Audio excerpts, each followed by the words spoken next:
Hi, I'm Jennifer Woosley Saylor. I'm a licensed professional clinical counselor and the kid of a cop. And this is the podcast When the Call Hits Home. Hey everyone, it's Ashlee Gethner. I'm a licensed clinical social worker and I'm also a child of a police officer. Welcome back to the podcast. This is Jennifer Woosley, licensed professional clinical counselor.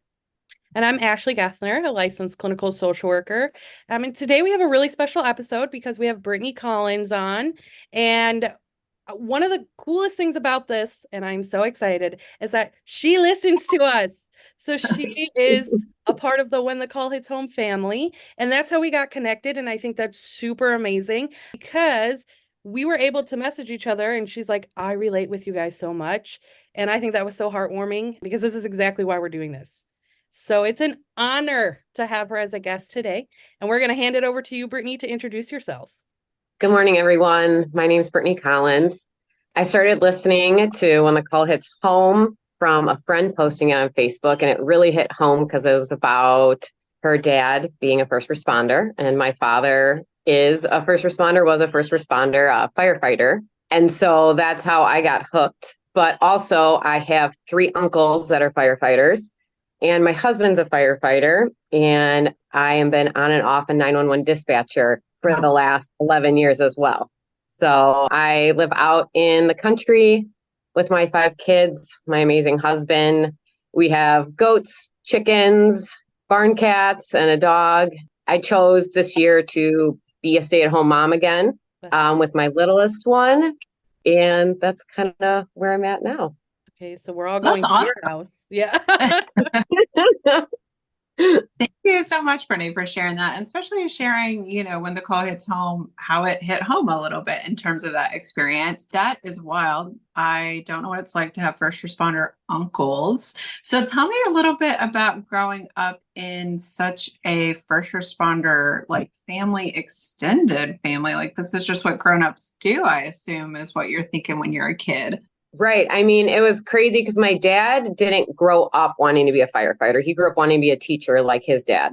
And he his first year teaching, they let him go. And he had just gotten married with my mom. And so my dad's like, oh, cool. I just got married and now I don't have a job. So my mom's brother at the time, I was a Chicago fireman. And he's like, just take the tests. Like there you have tests all the time. I'm not sure if it's the same like it was back in the day it is now, but it's normally like a physical, written, a lot of different tests, interviewing. But he was telling they play softball together in the city in Chicago. And so where I feel like all dads or all grown men like to hang out and play softball, live their high school days again. But I got a dad just like right. Yeah. So he mentioned that dad took the test, he got another teaching job, and then it kind of came up again. And he was kind of like, why not? The big thing was like job security. That was huge, obviously, since he just had gotten laid off as a teacher, but also kind of the flexibility with the schedule. So he could still be a sub. Coaching was huge for him. His nickname at the Firehouse is Coachy, or the barn boss. So he coached, wrestling, football, baseball. He stuck with baseball the most. Yeah, so that was how my dad got into it from my mom's brothers. And then 2 of her brothers, one was Chicago, one Schaumburg, and then her brother-in-law is Elk Grove Village. So I feel like the holidays were kind of funny. It was always like, okay, they're all on different shifts. Who's not going to be at what holiday? Which you guys talk about as well, that, there's just some days that they can't make it. So it fluctuates. I don't think there was ever a time where they were all on the same shift, but I think there's a few where like a majority were. So that was nice that there was kind of an open date that everyone could try to be there. And I have to say, it's so interesting. It's such a small world because Schaumburg, Elk Grove, that's right next to where my dad was a police officer. So we connected on that because I was like, oh my gosh, it would be wild if our family has crossed paths before and we didn't even recognize that. So my dad was Hoffman Estates, and so it's super close to each other. Right. And then my first dispatching job was at Northwest Central, which is in Arlington Heights. And we did Hoffman Estates, and there was, I think, 11 surrounding towns at the time. So it was, yes, definitely a connection. The small world that we live in. So how did your parents' job influence your childhood and kind of your perspective on life? Yeah, it's, the pluses and minuses of everything. I guess I wouldn't say it's a negative, but I'm kind of like think worst case scenario all the time, just, yeah, making sure that you're making the right choices or making sure that everything is going right, but just also knowing like the risks that everything entails and make sure like, is it worth it? And my dad was like very big, like, we joke with him all the time. He was like safety police. Like, he's like, don't do that. Like, don't do that. Like, make sure you're doing this. Like, just all the time because he just wanted to keep us safe because obviously he's seen the other side of it and never wants us to be a part of that side. Also, like family first, like that was huge for him. Growing up, he was an only child. And so that was kind of hard on him. He wished he had siblings so much. And then when he got on the fire service, you like immediately inherit brothers. So I think that was amazing for my dad to have. And he, I would say, is a little uptight. And so a lot of the guys it was just such a playful kind of environment that it was amazing for him. So he always told us, because I'm one of three, I'm the oldest, and then I have a brother and a sister. And he would just harp on us a lot. They're your family. Like, they're always going to be there for you. And just always keep in touch no matter what happens. Like, you guys can get through it. Also, like, rules are in place for a reason. He was a big follower, like just the silliest thing.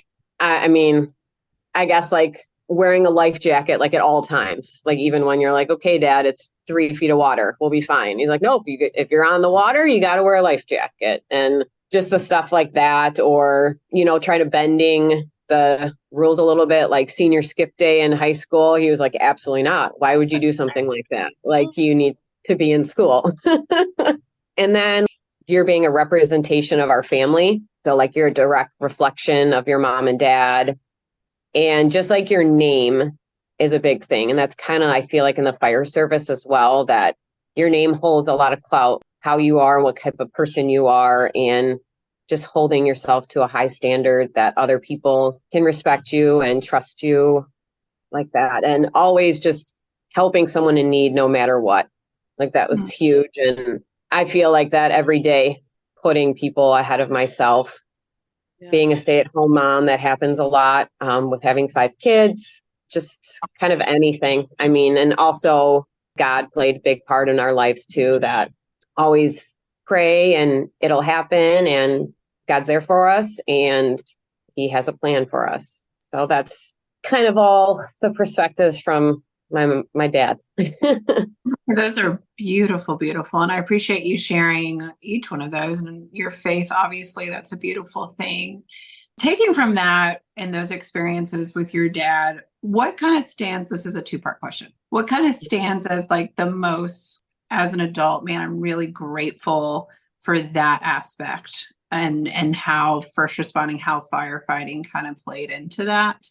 And then I have a follow-up question after that. Sure. I guess like hard work, like that is a big thing that I kind of really like hit homes with me about. I mean, working out is kind of a big thing in sports, like we talked about before, and that you guys have mentioned as well. My dad being a coach, my brother playing baseball with him all the way through high school and into college.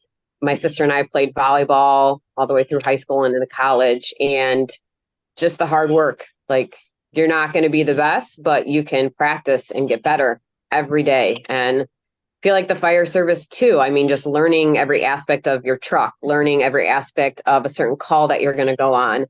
My dad is kind of an anomaly where he ended up staying and choosing to stay on the ambulance for all the 32 years of his service, which normally when you hit like 15 or 20, you start looking to test to wear a white shirt, or get to headquarters or something like that. And my dad very much enjoyed just being with the guys and being at the station with them and being at the same level with them.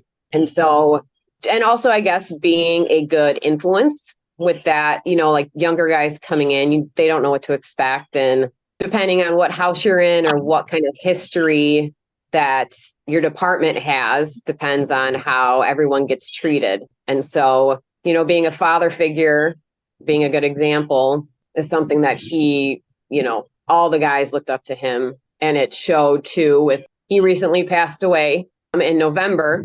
And so when that happened, like, just people came out of the woodwork for him.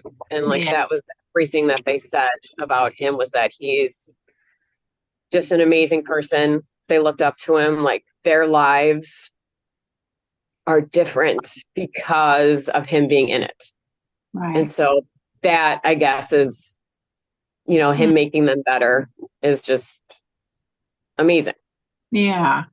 Well, I think that's so beautiful to hear how he was honored by his brothers, and that you heard that as his daughter as well, those kind words. And, we can kind of look up to our parents as heroes, but to recognize the people standing next to him saw him as that as well. Like, that says so much about him, Brittany. Thank you for sharing that. Well, thanks. I did want to follow up in terms of, I do think that's, again, hard work is awesome, and what a great gift to kind of pass down to your kid. But was there any aspect of those things that you kind of shared in those experiences, and, kind of always being prepared, following the rules, anything that felt a little like, "Ooh, Dad, this is heavy," or "This is a lot"?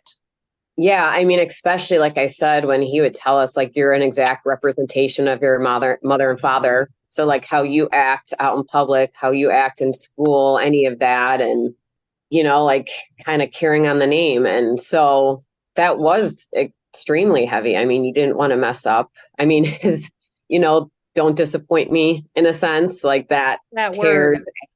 That word got me every time when I was growing up.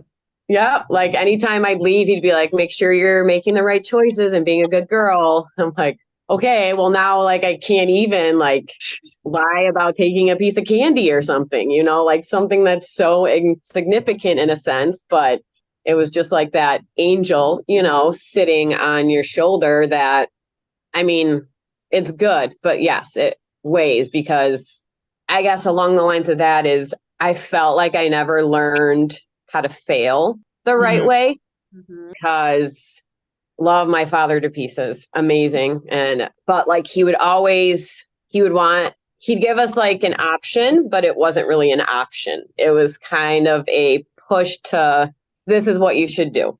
Yep. And so it took a lot after leaving college and meeting my husband to learn, like, to make my own decisions, in a sense, which seems crazy at like 22 years old.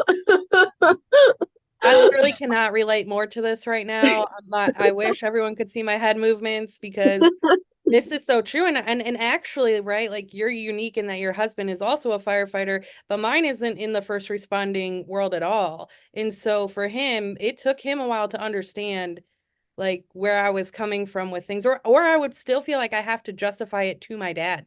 Yeah. Oh, yeah. And he would be like, yeah, he'd be like, Ashlee, you're old now. What are you doing? And I'm like, I don't know.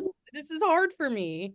Oh, that makes me feel better. I know. And I was just going to say, I mean, then the hardest thing was, if I chose to go against what he suggested and it didn't work, then that was kind of a hard thing to swallow. Like, he would never say, I told you so. He would never, make it like that I feel bad about myself. But it would just make me second guess, like, okay, then I guess if what Dad said was going to happen and it was going to be like the right way to do, then I should probably just do what he said, and didn't like process, like, failing is just learning. I almost don't want to use the word fail, because it's such a negative connotation. Like, if you get an F in class, like, like, it's just, that wasn't the right path, or that wasn't the right thing for you, or now you learn a different mechanism on how, if it comes up again,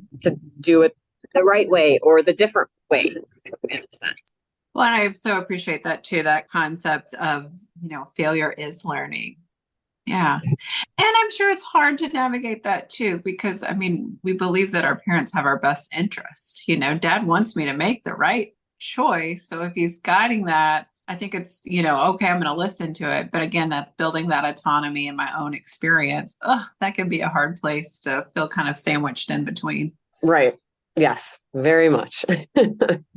Gosh, absolutely. No, this is great. This is a great conversation. I don't think that has really come up like this before yet. And so I greatly appreciate it because it is so true. And I think it's something that a lot of adult first responder children are going to be able to relate to and be like, oh goodness, I might feel that as well.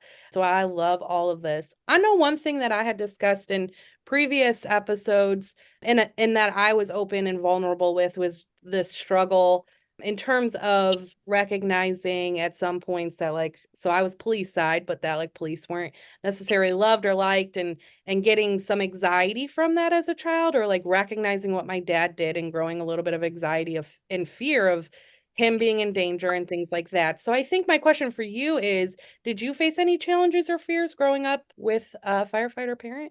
So like I was trying to think about like the first time it really hit me, obviously like not coming home, that's like the big thing. And I don't remember, like, we didn't really talk about that. My mom definitely didn't talk about that, even, with my uncles. I guess the biggest thing was like 9/11. I feel like that was a huge hit. And I think I was a freshman in high school. So obviously I was old enough to know, and even like younger, I would have like possibly, kind of comprehended that. But that was huge, obviously just the magnitude of that.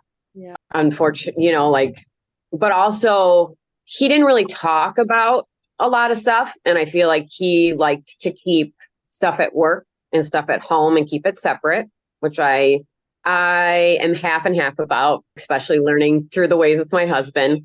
I mean, I distinctly remember a phone call when I was in college, and I didn't answer it because I was in class, but he left a message for me, and which wasn't like odd, but normally like his key phrase was like, he would always call, or he would text us and be like, call when free. So we'd always just joke about him, or we'd be like, just call us, like we'll call you back. But he left a message and just saying like, Brittany, I love you so much. Just know that I'm always here for you, and that nothing will be too much that we can't get through together. And with him like saying something like that, you just know that he had a call that, something struck a nerve. And it ended up being someone my age that had committed suicide. Mm. And so I feel like it hits way more home when it's very, very close to like what's going on with your family or the ages of your kids. Yeah. So that, my husband talks about, like, a little bit of a side note. There's kind of like two different sections of his city that he works, and they're very different. So when he works on one side of the city, it just hits differently that when he, if you're going to a house that looks like yours, you're going into, it's just, it's a little bit different. So knowing that, it just made me realize just some of the magnitude that he, went through.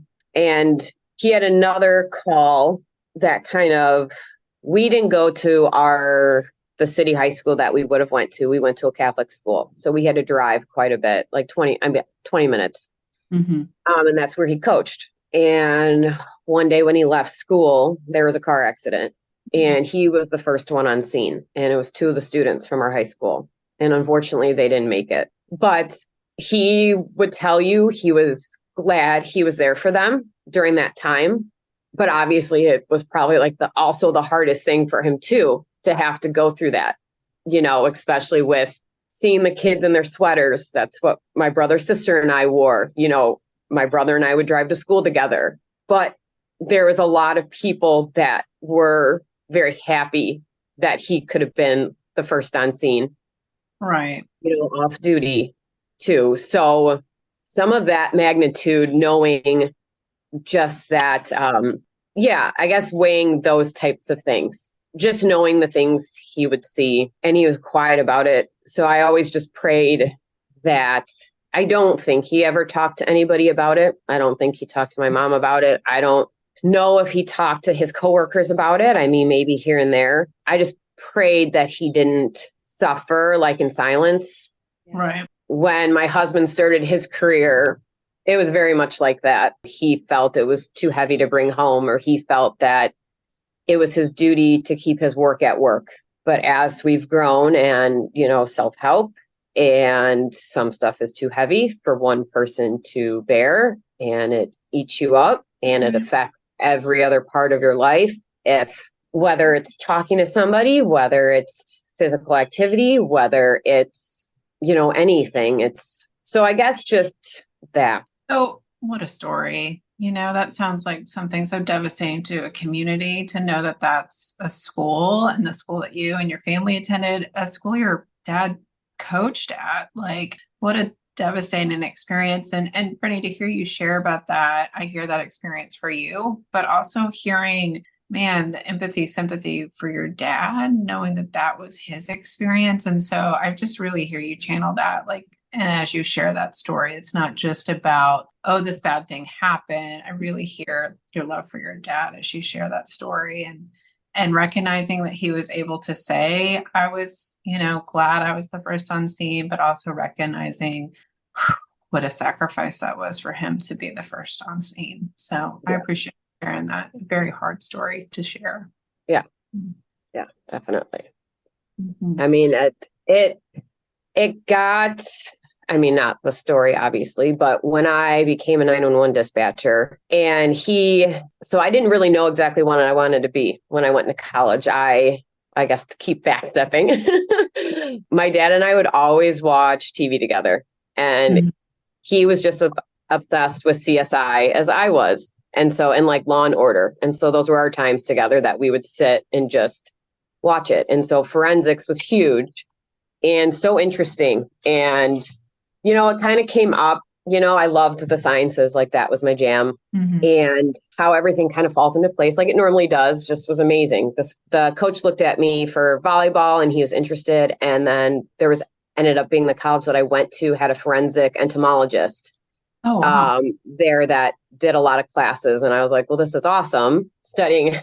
My mom still laughed. She's like, you want to what? Because entomology is like studying bugs on dead bodies. And I was like, that's the coolest thing ever, and I guess with that was more or less finding out, like giving somebody closure, because a lot of those times, like I even had like dabbled with like being a coroner, because it was just like giving somebody peace, or giving somebody an answer to help them like cope better.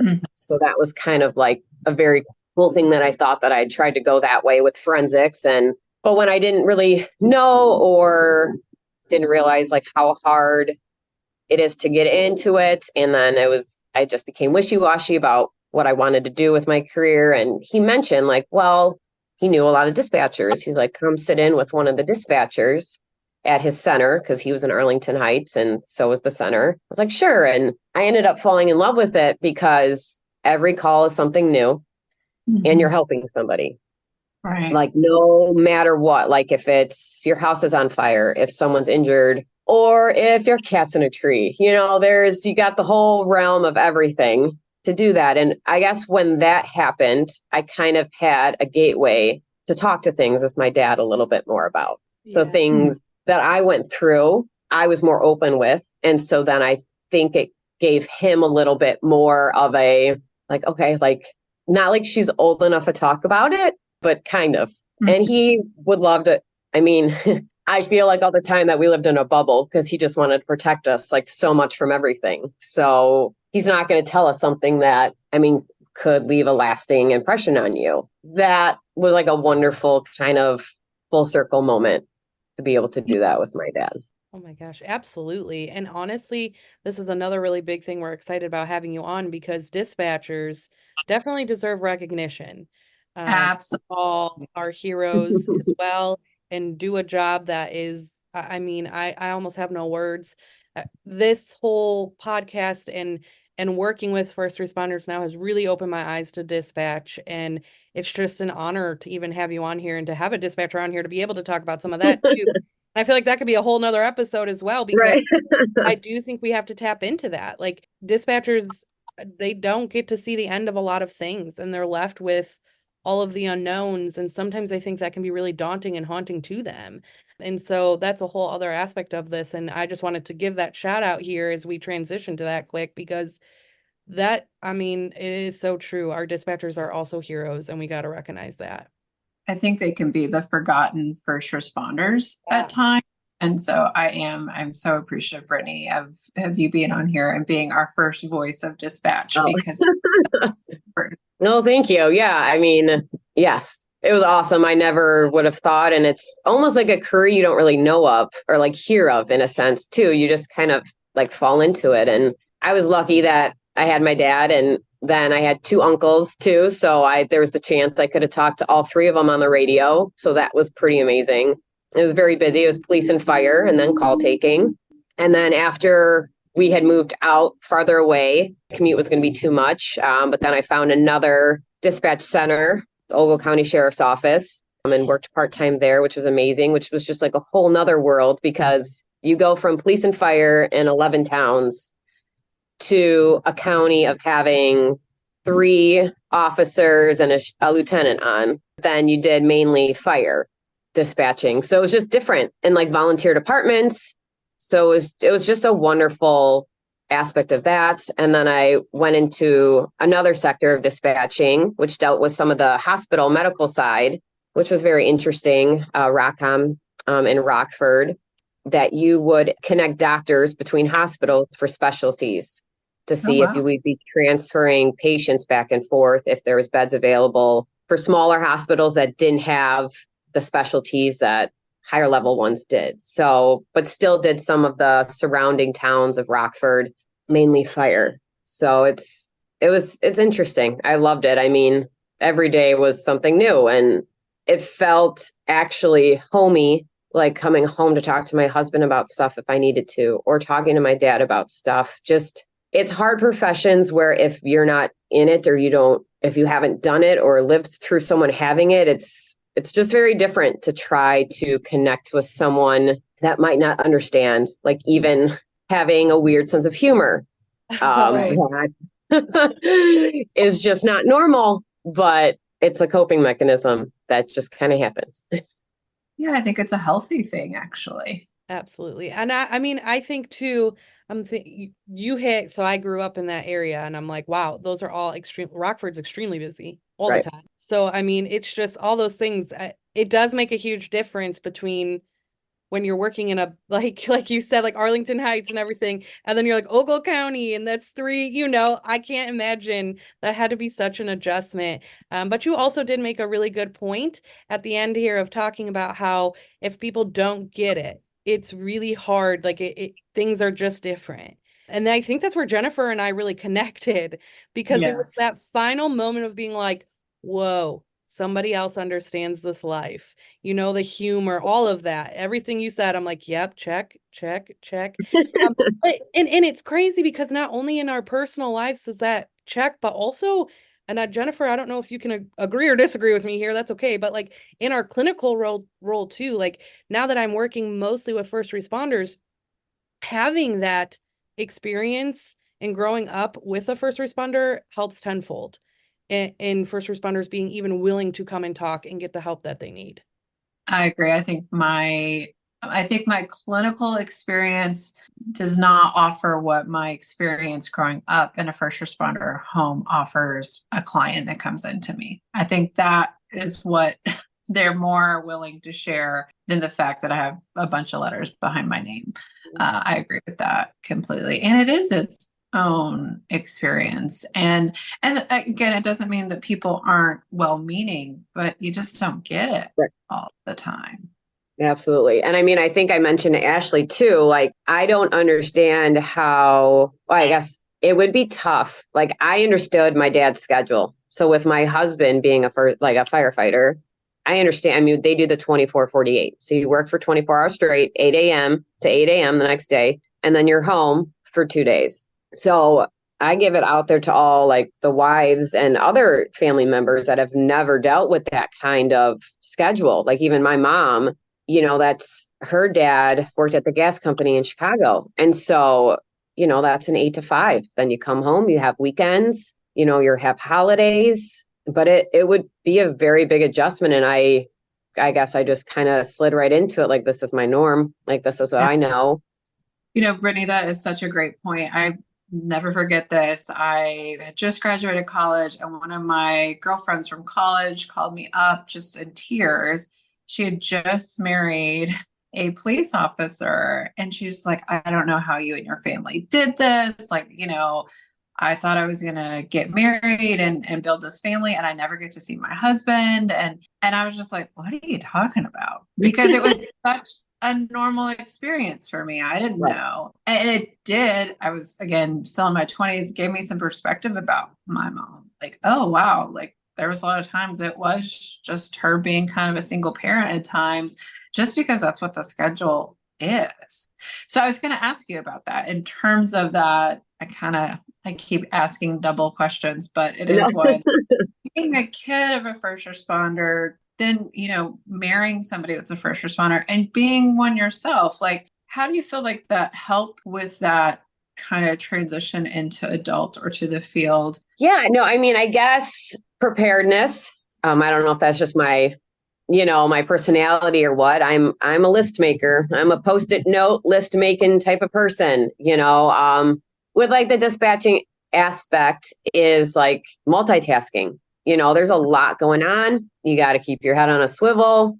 You kind of have to have knowledge of everything. So that was big. And I feel like that's big as being like a mom. And now 4 of my kids are in sports and 3 of them are in different ones. And so it's just with that aspect, but just work. Also, just, I still struggle with this, but, being intentional with like everything you do, your time, your connections. It's a lot. I mean, I definitely struggle with this, but they're at work, then they come home and you have this amazing day, hopefully, as long as they got sleep the night before. So then you're there with them. But then it's always like, then the next day you wake up and it's like, oh, well, they're leaving again tomorrow, So it's just, yeah. And I guess my biggest thing is being strong because it's been a struggle lately. Like I said, with my dad passing, Of course. It sucked a ton. And then with Dustin being gone, like everything's on you in a sense. And I know he hates it because he's like, I'm not there helping you.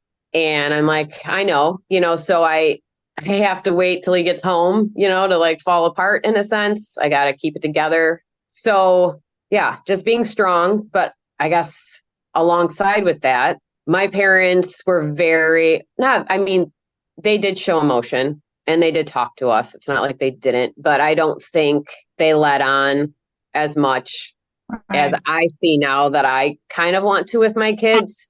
Just like being vulnerable or something's upsetting or you fail or something's not going right. It's not going to be perfect. Like you don't have to leave your house and just have a smile on your face and act like everything's okay if it's not. Like I've started saying, if people ask me, how's it going? Instead of saying good, saying like, I'm struggling today, or it's, I'm here. And that's as much as I can be. So knowing, I guess, your limits with that, knowing that you have to be strong a lot of the times, but knowing that you can also, I don't want to say weak, even though nothing's wrong with weak, but just being vulnerable or being not perfect, I guess, which is another, big thing. Well, I think to recognize that's incredible strength when we're able to just be so honest. That takes incredible strength to be that honest and vulnerable. And so I think you are naming strength. It's just we have a bit of a different perspective about that these days. I grew up in the home of a police officer in the last century, like in the late 1900s, And so, yes, I think that there's a whole nother perspective on how we communicate, how we can talk, how we can share, and it not crumble things. It actually strengthens things. So I think that that's great. I mean, it's not any knock on our parents by any means. That was expectations. That's their knowledge base. They did the best. It's just like, oh, we get to have a little bit more of this information, and this is how we want to maybe sprinkle it in. And so it's really, Brittany, I just applaud. It really sounds like you've kind of married those two worlds, that experience of growing home and, you be prepared, you be ready, you be strong. And this experience now of being like, it'd be okay to say, this isn't the best day I've ever had, Right. Or there was a hard call, or dang it, I didn't get any sleep last night. And so we're going to have to be flexible on shift. And that's a bummer, but we can manage it. Right. Jennifer, did you have a follow-up to that one? I just want to make sure. Was it a twofold question? No, I think we did such a great job of answering it all that. Absolutely. Oh, I guess also like just being like dependable, you know, that too, like just always being there, sometimes at a fault, I feel like I really should be doing this, but I'll definitely go and do that. But just like, yeah, the dependability that, you know, being that person that, you know, that someone can always count on. And that's how I felt with my mom or my dad. Like if I made that phone call, and I guess funny story about that and correlating with being a firefighter, my friend and I from college had an interview down in Louisville, actually for the state police. And so we drove down there, and the next day it was kind of rushed because the next day we were going to leave to fly to Colorado to see my sister, because that's where she went out to school. So we're like, okay, well, we're just going to drive down there, spend the night, have the interview, and drive all the way home. So it's going to be a quick trip. Well, when we're leaving the interview, the car overheated, and apparently we did not have any oil. And since we didn't have any oil left in the car was completely like not going to work at all. Let you obviously. know, didn't have the oil, huh? Yeah. Yeah, pretty much. And so we had just passed over the state line. So I think that was just like Southern Indiana. Yep. And we were like, what do we do? And so my dad was getting off shift that morning, and he's like, let me call you back. I'm like, okay. And within an hour, he's like, okay, well, one of the guys at the station has a trailer and this other guy has this. So we're going to go drop all our cars off, go get the trailer. Then the three of us are going to drive down and then put the car on the trailer and then drive home. But then he's like, well, you guys can't just sit there. So then we called another fireman friend who was actually in Indianapolis. He came to pick us up and then drove us to where my friend was staying in Indiana. So we stayed there. So we were off the side of the road until my dad drove all the way down, got the car, then picked me up on the way back. I was talking to my mom on the phone while she was packing my suitcase for me. Like we pull in at, I don't even know what time. And then literally my mom and dad get back in the car and we go to O'Hare. Like it was Oh my gosh. insane, like how that even happened. But it's just, they dropped everything for me and my dad. Like it was just an amazing, but also Figured it out. They figured it out. you figure it out. Exactly. I'm also blown away by like how calm it sounds like everybody was. You know, I mean, there was probably some choice words, you know, like behind the scenes, Yeah. especially about I think I told you to maybe check the oil level before you left, Brittany, you know, something like that. But again, then it was just like, okay, well, you're safe and we're together and it's just a car. So we'll figure it out. And we made it to my sister's volleyball game. So Goodness. No major flight. That's the most impressive part. right. Well, we love funny stories on this. Like, we love that. We are all about that on this podcast. Do you have any from childhood, like going to the firehouse or anything like that you remember? I just loved going to the firehouse. Like the guys were super sweet. They'd always razz my dad about he could fall asleep anywhere, but mainly like in the recliners. But he, I guess, could take up like 3 recliners at the same time. I'm not really sure like how that happens, but that was the big joke. Like with him, he just had one buddy that was hilarious. And like he would try to scare my dad in this gorilla suit all the time. So like it was nothing like particular for me, but I'd always like ask my dad, like, so what did Reggie do to you today? Like what did I gotta hear, because they spoof each other all the time. And some of them he's like, I can't tell you what happened today, but and just the guys, like even going with my kids to see Dustin at work, is the guys are like, oh, you want some pop? You want some ice cream? You want some candy? Let's sugar them up to send them home with mom. And I was like, we don't really have to do that. I mean, so they had it was fun. In Arlington Heights, the 4th of July, their parade is awesome. And they'd have huge water fights. So I remember when we would ride in the parade with my dad, there was this one house on the route that would have like super soakers and their hoses and like everything. And they would just like drench the fire truck. And it then ended up, I think they have it into like an actual, like they stop and have like a battle now during the parade with the firemen actually being prepared and things like that. So those are just, yeah, those are just the fun memories. Or one time we took a lap around the block in the truck and it was just cool. It's just a fun experience.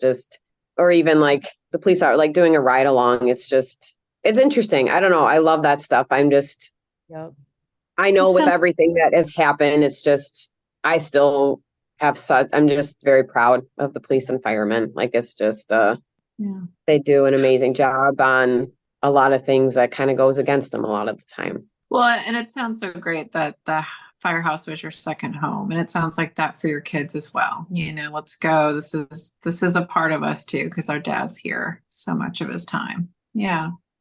It's just fun. Like just anytime we see a fire truck, the kids are like, "Is that Dad's fire truck? Is that Dad's fire truck?" I'm like, "Oh, sure, yeah." They're all all the fire trucks. I love that. Jennifer, did you have any other questions? I know we have to be mindful of time because honestly, Brittany, I could talk to you for another hour because I think you've just provided so much and beautiful stories, such incredible experiences. I'm so honored to get to hear about your dad. Sounds like an incredible man, and I know your family's going to keep him on in memories because he's so special. Yeah, absolutely. Well, thank you. I feel like I'm like, oh my gosh, we were lost somewhere. We needed to find each other because there's so many things that you are saying today that have hit home for me and just thinking about it. And I have my own brain already is like wrapping around everything that we correlate on. And then also I love hearing a little bit of differences too. Like I did not grow up on the fire side. And so it's very cool to hear kind of some of those differences as well. And I think that we would probably both love to have you back on, maybe even to focus on dispatch a little bit. Like I said, we got to push that way. So dispatch and parenting.